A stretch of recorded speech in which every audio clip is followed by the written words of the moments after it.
Bonjour à tous, je remercie la SFAR de m'avoir proposé ce sujet de l'anaphylaxie périopératoire en pédiatrie, qui m'a beaucoup intéressée. Et plus je me suis intéressée au sujet, plus je me suis rendu compte que c'était encore un domaine en pleine expansion sur lequel on a encore beaucoup de choses à découvrir. Alors tout d'abord, une petite définition de l'anaphylaxie, parce que jusque récemment, les études étaient très variées en termes de données, que ce soit en pédiatrie ou chez l'adulte, avec des définitions qui étaient très variables de l'anaphylaxie et donc des études qui étaient difficilement comparables les unes avec les autres. Donc en 2001, l'Académie européenne d'allergologie et d'immunologie a donné une définition consensuelle et précise. Donc l'anaphylaxie, c'est une réaction grave, potentiellement mortelle, généralisée ou systémique, et quel que soit le mécanisme en cause. Donc il y a beaucoup d'informations dans cette définition.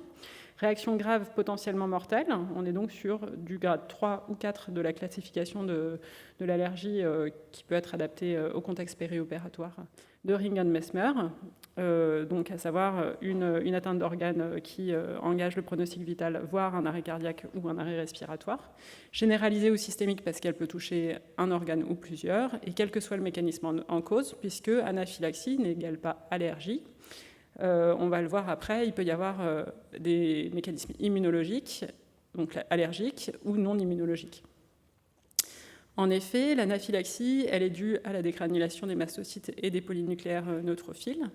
Cette dégranulation, elle peut être activée soit de manière non immunologique, non spécifique, via plusieurs mécanismes qui sont globalement encore, ça fait partie un peu des découvertes relativement récentes.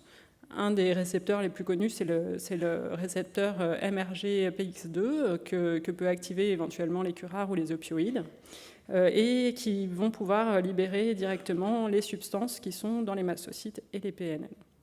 En parallèle, on a les mécanismes immunologiques qu'on connaît plus, les mécanismes IgE médiés la plupart du temps, même s'il peut y avoir d'autres mécanismes qui rentrent en compte, qui rentrent en jeu, sur le plan immunologique, qui peuvent passer par des IgM ou des complexes humains. Donc les IgE spécifiques, quand il va y avoir une phase de présensibilisation, vont se fixer sur les cellules. Et puis quand l'allergène va revenir une deuxième fois, il va créer des ponts entre les IgE spécifiques qui vont entraîner la dégranulation, non seulement de l'histamine et de la tryptase, qui sont des médiateurs préformés dans ces cellules, mais aussi d'autres médiateurs, donc les médiateurs pro-inflammatoires, les leucotriènes, prostaglandines, etc., qui vont être responsables des manifestations. Ces deux mécanismes, ils sont intéressants parce que sur uniquement le syndrome clinique, on ne peut pas les distinguer. Ce qu'on sait uniquement, c'est que globalement, les mécanismes IgE induits vont entraîner plus de chocs anaphylactiques sévères par rapport à une dégranulation non spécifique, ce qu'on a appelé avant réaction anaphylactoïde, qui est plus un terme devenu impropre maintenant.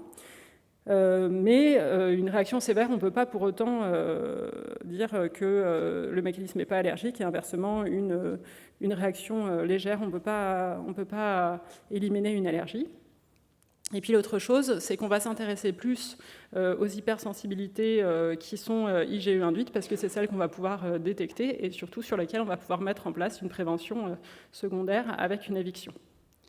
Alors pourquoi parler du périopératoire en particulier ? Parce que normalement nos techniques d'anesthésie ont bien évolué depuis la préhistoire et qu'on expose dans un temps très court un patient à énormément d'allergènes potentiels, que ce soit sur le plan anesthésique, on va lui faire plein de médicaments en même temps à l'induction, mais aussi sur le périopératoire en général, où on va exposer le patient à des colorants, à des cols, éventuellement au latex.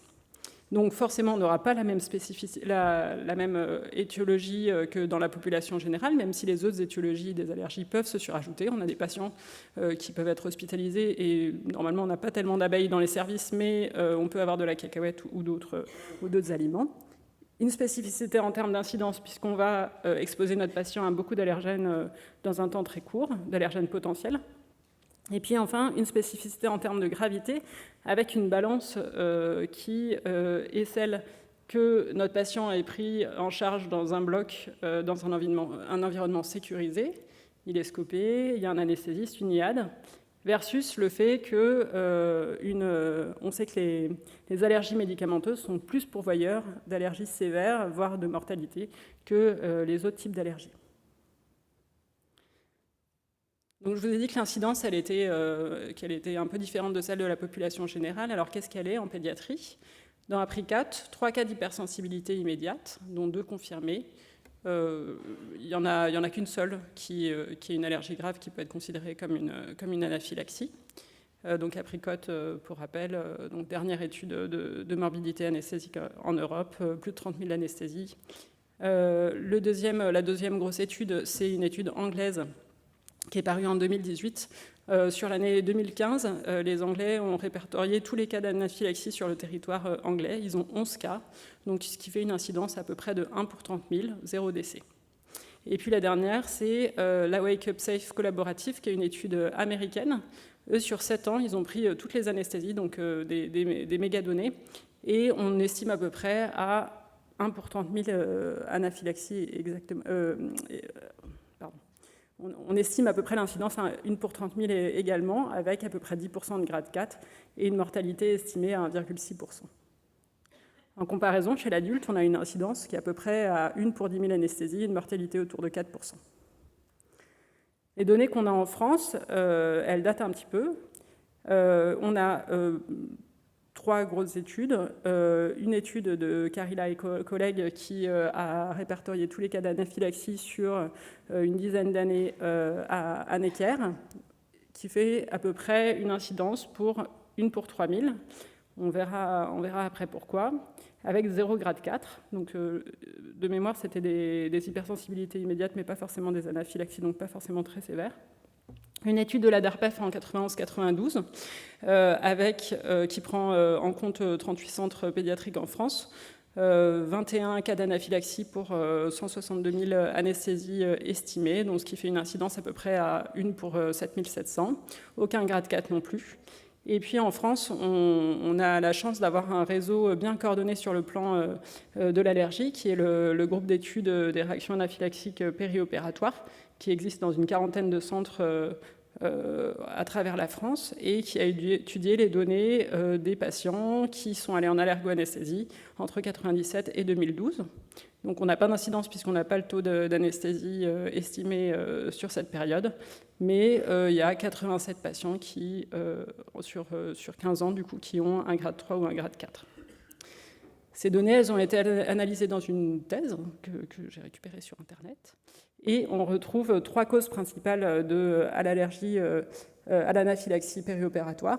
Donc les curares en premier lieu à 30%, le latex 30%, et puis les antibiotiques en 3e position avec 12%. Mais par rapport aux données qu'on a eues avant, on voit pourquoi l'incidence a énormément changé, parce que à ce moment-là, on avait à peu près 40% en 97-98, 40% d'allergie au latex, ce qui a drastiquement diminué grâce aux mesures de prévention primaire et secondaire qui ont été mises en place et dans la population générale et au bloc opératoire. En parallèle, comme chez l'adulte, la part des antibiotiques a progressivement augmenté. Chez l'adulte, on a une augmentation dans la population, enfin dans l'anesthésie en général des allergies aux antibiotiques sans qu'on sache trop pourquoi. Donc il y a eu une analyse récente des données par le GERAP des données 2011-2012 et sans doute que l'incidence des allergies, elle se rapproche plutôt de l'adulte avec des étiologies qui se rapprochent également de l'adulte, avec en premier lieu la première cause qui serait les curares, la cellocurine, l'eurocuronium en tête et la tracurium en 3e position, les antibiotiques avec notamment la céfazoline, et puis en 3e position, désormais plus le latex, mais les colorants. Ces données, elles sont aussi confirmées dans une étude plus récente de 2020 de Kaleva et collègues, qui est une étude de 5 centres, donc un français, 3 anglais et puis un américain, qui analyse sur ces 5 centres sur 10 ans, donc 30 cas d'anaphylaxie. Et on voit que la première cause, c'est effectivement les curares, la deuxième, les antibiotiques, et que le latex est plutôt anecdotique. Dans cette cohorte, on a aussi une définition un petit peu de la population. On voit que ce sont des enfants qui sont généralement plutôt grands, un âge médian autour de 11 ans, avec pas de cas inférieurs à 1 an. Et puis un ratio garçon-fille qui est autour de 1, donc autant de filles que de garçons qui ont fait des anaphylaxies, et avec une proportion d'atopiques qui est plus importante que dans la population générale, sans que pour autant qu'on puisse mettre en place des recommandations particulières pour les atopiques. Ces données, elles sont confortées par les données du GERAP, qui montrent que jusqu'à l'adolescence, on a un ratio homme-femme qui est à 1, et puis à partir de l'adolescence, on a de nouveau une distinction avec les femmes qui font un petit peu plus d'anaphylaxie que les hommes. Chez l'adulte, on a un autre ratio qui est autour de entre 3 et 8 pour les femmes par rapport aux hommes. Donc les femmes font plus d'anaphylaxie, et par contre, elles sont plus sévères chez les hommes. Dans les données du GERAP, on a aussi un âge médian qui est plutôt élevé, avec en moyenne 14 ans, et très peu d'anaphylaxie chez les tout petits enfants. Comment va se présenter de façon clinique l'anaphylaxie en pédiatrie ? Les mêmes signes que chez l'adulte, c'est-à-dire l'association de signes hémodynamiques, signes respiratoires et cutanés, qui peuvent être associés ou isolés.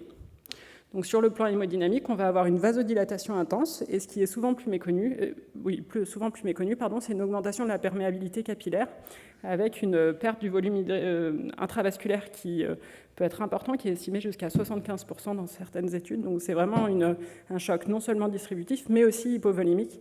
Et il faut vraiment prendre cette partie hypovolémique en compte. Et puis par ailleurs, on commence à se rendre compte qu'il y a aussi sans doute des anomalies de secteur vasculaire plus focalisées, comme par exemple le débit sanguin cérébral. Ce qui va impacter la prise en charge en pédiatrie sur le plan physiologique, c'est le fait déjà qu'on va avoir une tension cible chez l'adulte qu'on va essayer de maintenir, ce qui va être plus difficile chez l'enfant puisque la tension est variable en fonction de l'âge. Je vous ai mis les données de l'European Resuscitation Council. En gros, chez l'enfant, on ne devrait pas avoir normalement une systolique inférieure à 70 plus 2 fois l'âge et une moyenne inférieure à 40 plus 1,5 fois l'âge. Ces données, elles sont valables entre 1 et 10 ans. Et puis au-dessus de 12 ans, on est censé avoir les mêmes valeurs que chez l'adulte. Donc sur le plan hémodynamique, plusieurs choses chez l'enfant vont impacter cette prise en charge, et notamment l'hypertonie du système nerveux orthosympathique, qui existe jusque chez le jeune adulte, qui va faire qu'il va y avoir une compensation de l'hypovolémie et de la vasodilatation par la tachycardie, et qu'un enfant peut être choqué, même s'il n'a uniquement qu'une tachycardie et pas encore d'hypotension. Et donc la tachycardie doit être déjà un facteur d'alerte plus précoce que chez l'adulte. Les autres impacts cliniques que vont avoir cette hypertonie du système nerveux orthosympathique, c'est le fait que chez l'adulte, on recommande de mettre le patient en Trendelenburg, ce qui ne va pas avoir de sens chez un enfant de moins de 8-9 ans, d'une part à cause de cette hypertonie du système orthosympathique, et puis d'autre part parce que le rapport jambe sur tronc est également un petit peu modifié.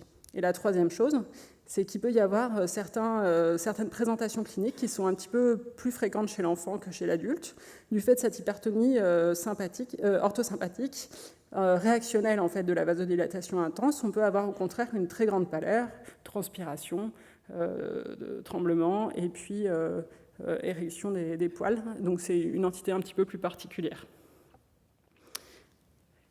Sur le plan hémodynamique, on peut aussi avoir soit des bradycardies extrêmes, qui correspondent en fait à un réflexe de Bessel-Jarich, soit un arrêt cardiaque inaugural, souvent à type de dissociation électromécanique ou de troubles du rythme. Donc ça fait partie, dans nos algorithmes de recherche des causes d'arrêt cardiaque au bloc, la recherche de l'allergie. Sur le plan respiratoire, qu'est-ce qui va impacter la prise en charge de notre patient au bloc opératoire? Les modifications des voies aériennes, donc la langue plus volumineuse, des amygdales plus volumineuses. Je vous ai mis une photo d'enfant, on a dit que c'était plutôt des grands, donc finalement, ce n'est pas tellement ça qui va changer la donne. Par contre, jusqu'à 8 ans, on a un larynx en entonnoir, et ça veut dire que vous pouvez avoir une zone de rétrécissement plus important. Et du fait de la formule de Poiseuille, vous allez augmenter rapidement vos résistances une fois que vous allez avoir un rétrécissement, d'autant plus que l'enfant est petit. C'est la même chose sur le plan de la bronchoconstriction, c'est-à-dire que vous allez très rapidement augmenter vos résistances, et donc vous allez avoir un piège diagnostique plus fréquent chez l'enfant, qui est le silence auscultatoire, qui correspond à une bronchoconstriction complète. Et puis chez le plus petit, chez le moins de 2 ans, vous avez une compliance thoracique qui est diminuée, donc vous pouvez avoir plus de signes de détresse respiratoire que vous pouvez peut-être tolérer plus longtemps. Par contre, vous avez aussi une réserve plus faible, et donc une fois qu'il va commencer à faire une décompensation, ça va aller très vite, donc ça veut dire qu'il faut prendre ça en compte dans votre prise en charge. Les autres symptômes, ça va être l'éruption généralisée et l'urticaire généralisée.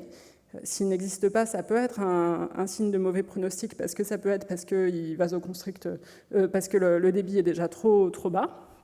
Des syndromes coronariens qui commencent à apparaître dans la littérature, et puis les signes digestifs qui sont moins le problème en péropératoire. Les recommandations de prise en charge de l'anaphylaxie périopératoire en pédiatrie, il n'y en a pas vraiment. Donc je me suis basée sur les consensus de l'ISPAR, donc, qui est un groupe international de gestion de l'anaphylaxie périopératoire, et puis sur les propositions de l'ASFAR à DARPEF, avec les aides cognitives qu'on peut trouver sur le site de l'ASFAR. Toutes les recommandations, globalement, insistent vraiment sur la prise en charge qui doit associer amine et remplissage vasculaire. Les amines, l'amine de choix, c'est l'adrénaline. Ce qu'on sait, c'est que les doses, elles ne sont pas vraiment consensuelles, en dehors de l'arrêt cardiaque. Par contre, toutes les recommandations disent que la marge thérapeutique est très faible, et donc il va falloir titrer à la réponse clinique du patient. C'est-à-dire que faire l'adrénaline trop tard ou à une dose trop faible met en jeu le pronostic vital du patient, mais faire une dose trop importante peut aussi avoir des conséquences, Takotsubo, OAP, hémorragie intraventriculaire, des choses comme ça. Ce qui est proposé par la DARPEF et la SFAR, c'est pour des grades 2 faire 1 gamma kilo, pour les grades 3, 5 gamma kilo et les grades 4, 10 gamma kilo. Et puis, si pas de réponse rapide au traitement, mettre en place de l'adrénaline en IVSE. Globalement, l'adrénaline, on connaît tous et on le fait assez bien. Dans le cas d'Eva et collègues, on avait, entre les premiers symptômes et l'adrénaline, 7 minutes pour les grades 3 et 1 minute pour les grades 4. Il y avait à peu près 90% qui avaient reçu l'adrénaline dans les 10 minutes, y compris chez les patients qui n'étaient pas perfusés et qui avaient de l'adrénaline intramusculaire. Ce qu'on fait moins bien dans les études, que ce soit chez l'adulte et les enfants, c'est remplir les patients avec un remplissage intense et rapide. Donc, ce qui est proposé par la DARPEF et la SFAR, c'est cristalloïdes 10 à 30 ml/kg, éventuellement des HEA à 10 ml/kg. Ce qui est proposé par l'ISFAR, c'est 20 ml/kg à renouveler autant que possible. Ils ne proposent pas les HEA. Les HEA, comme chez l'adulte, il y a beaucoup de données contradictoires pour ou contre. Ce qui est sûr, c'est que quand on remplit uniquement sur les données cliniques, on ne remplit souvent pas assez. Et donc, il faut monitorer sur le plan hémodynamique les patients. Et dans ce cas-là, on a des remplissages qui sont souvent plus importants que ce qu'on aurait fait de façon générale. En cas de choc réfractaire, donc la définition, c'est plus de 10 minutes d'un traitement efficace. On peut augmenter les doses d'adrénaline qui sont faites en IV, éventuellement faire du glucagon s'il y a des bêta-bloquants, mais ça n'a jamais montré d'efficacité dans les différentes études. Mettre de l'adrénaline IVSE, on en a parlé. Le bleu de méthylène, qui est un très bon vasoconstricteur à la dose 1 à 3 mg/kg. Le Sugamadex, qui est très discuté dans la littérature, avec des arguments pour, des arguments contre. Et puis les autres vasopresseurs, qui pour l'instant ne sont pas recommandés en France, mais parce qu'ils ont des données pour l'instant insuffisantes dans la littérature. Donc certains font de la noradrénaline en association avec l'adrénaline pour diminuer la tachycardie. Dans d'autres pays, ils proposent la vasopressine. En France, c'est encore pas recommandé. Enfin, ça le sera peut-être pas, je ne sais pas, mais c'est pas recommandé. Et puis il y a l'ECMO, en sachant que l'ECMO, quand le patient est en vasodilatation intense, elle ne va pas forcément tourner, qu'il faut avoir accès à l'ECMO. Et puis l'autre chose, c'est que je vous ai dit qu'il pouvait y avoir des troubles vasculaires de certains systèmes vasculaires locaux, et donc ça ne va pas forcément toujours empêcher les conséquences de l'ischémie. Donc je vous ai parlé en premier des deux, vraiment du duo sur lequel doit reposer notre traitement. Bien sûr, il y a tout le reste. Il y a interrompre l'administration du produit suspecté si on peut, appeler à l'aide, le chariot d'urgence, mettre à 100% d'oxygène notre patient et puis avoir un abord veineux efficace. On est dans une situation de crise de bloc opératoire typique. Donc, ce qui est proposé, c'est de mettre en place toutes les prises en charge de situations de crise, à savoir l'entraînement régulier, avec notamment l'entraînement à la titration de l'adrénaline en fonction des symptômes qui sont décrits, utiliser des aides cognitives qu'on a utilisées et qu'on s'est appropriées dans le service, et puis après tout le fonctionnement en équipe, le leadership, la boucle de communication sécurisée. Et puis l'ISPAR recommande aussi d'utiliser des kits d'anaphylaxie dans lesquels on aura tous les tubes de prélèvement avec éventuellement de l'adrénaline préparée, les bons et puis les feuilles de renseignement. Dans certaines situations cliniques particulières, l'œdème de Quincke, c'est une balance bénéfice-risque entre intuber ou garder en VS. Ça c'est vraiment particulier à chaque situation, donc c'est difficile de dire dans quel sens il faut aller. Et puis sur le plan de la bronchoconstriction, ce qui est recommandé, c'est que s'il y a une hypotension associée, il faut faire de l'adrénaline en premier recours, parce que le risque, c'est que si vous faites des bronchodilatateurs, vous risquez de baisser la tension, et puis d'autre part, de toute façon, vous avez un effet bêta-2 mimétique qui est bronchorelaxant. De faire éventuellement du salbutamol en spray ou en aérosol. Si pas de réponse, vous pouvez éventuellement faire du salbutamol IVSE et les glucocorticoïdes qui pourraient réduire l'inflammation, mais qui sont un traitement de deuxième intention. Dans l'anaphylaxie, on a tendance à beaucoup sauter sur les glucocorticoïdes et les antihistaminiques. Pour l'instant, ils n'ont pas fait de preuve de leur efficacité, en dehors de leur effet sur l'œdème. Donc c'est des traitements qui doivent être faits après, et ce n'est pas la priorité. Et puis après, il y a les prélèvements qui sont très importants pour pouvoir mettre en place une prévention secondaire. Se poser la question de continuer la chirurgie ou d'arrêter. Et puis se poser la question de la surveillance post-opératoire. Ce qui est recommandé par l'ISFAR, c'est 6 heures. Par l'ASFAR, 24 heures. En fait, on se rend compte que, globalement, en tout cas chez l'adulte, le risque de rebond, il est finalement beaucoup plus faible que ce qu'on pensait avant. Et puis après, il y a la déclaration au centre régional de pharmacovigilance qui doit se faire sur la suspicion d'anaphylaxie, et pas forcément attendre que le patient aille en consultation d'allergo-anesthésie. Les prélèvements, ils sont très importants pour effectivement authentifier la réaction et éventuellement pouvoir savoir l'agent causal. Donc à T0, on doit faire une histamine, une striptase et des IgE spécifiques. À T2, une tryptase, et à 24 heures, une autre tryptase. L'histamine, en fait, c'est une libération de médiateurs qui sont déjà préformés, donc c'est très rapide. Et par contre, le pic est très précoce. Et la tryptase, un peu plus longue, donc c'est pour ça qu'on refait un contrôle de tryptase pour pouvoir voir la cinétique. Et il faut la comparer à son taux basal, donc à 24 heures, pour pouvoir parler d'activation mastocytaire. Les IgE spécifiques, ils n'existent pas pour tout. Et puis, ils ont une sensibilité, une spécificité qui est très variable. Ils ont une spécificité qui est, par exemple, assez bonne pour le latex, beaucoup moins pour les ammoniums quaternaires, et ils sont moins connus chez l'enfant que chez l'adulte. Et puis, donc, ils doivent se faire dans le contexte de kits d'anaphylaxie, comme je disais, avec des renseignements cliniques les plus précis possibles, non seulement de ce que vous avez injecté et des réactions cliniques du patient, mais aussi de tout ce qu'il y a eu autour. Est-ce qu'il y a eu du latex? Est-ce qu'il y a eu de la colle? Est-ce qu'il y a eu du bleu en parallèle? Et donner le compte-rendu opératoire et anesthésique en parallèle. La gestion de l'après, l'information du patient et surtout des parents, si possible orale et écrite, avec tous les médicaments qu'il va falloir éviter en attendant la consultation d'allergo-anesthésie, avec une information détaillée, et puis orienter le patient vers un centre d'allergo-anesthésie avec un délai optimal entre 4 et 6 semaines, parce qu'avant 4 et 6 semaines, on a une sorte d'énergie, enfin, on a une allergie cutanée, donc on pourra interpréter que les résultats qui sont positifs. Et puis, si on est vraiment très à distance, le risque, c'est que les IgE spécifiques rebaissent et donc qu'on ait moins de réactions. Au final, donc, l'incidence de l'anaphylaxie périopératoire en pédiatrie, elle est moins importante que celle de l'adulte. Elle est moins mortelle aussi. Les étiologies principales à retenir, c'est les cures rares, les antibiotiques, comme chez l'adulte. Les particularités physiologiques de l'enfant vont impacter votre prise en charge de l'anaphylaxie en pédiatrie par rapport à l'adulte. Mais finalement, les traitements sont les mêmes. Donc, en priorité, adrénaline et remplissage. Le monitorage clinique et paraclinique pour pouvoir avoir une dose optimale d'adrénaline et un remplissage optimal. Le travail en équipe de type situation de crise. Et puis, prévoir l'après pour pouvoir mettre en place une éventuelle prévention secondaire avec les prélèvements péropératoires, l'information orale et écrite aux parents et puis la consultation d'allergo-anesthésie à prévoir.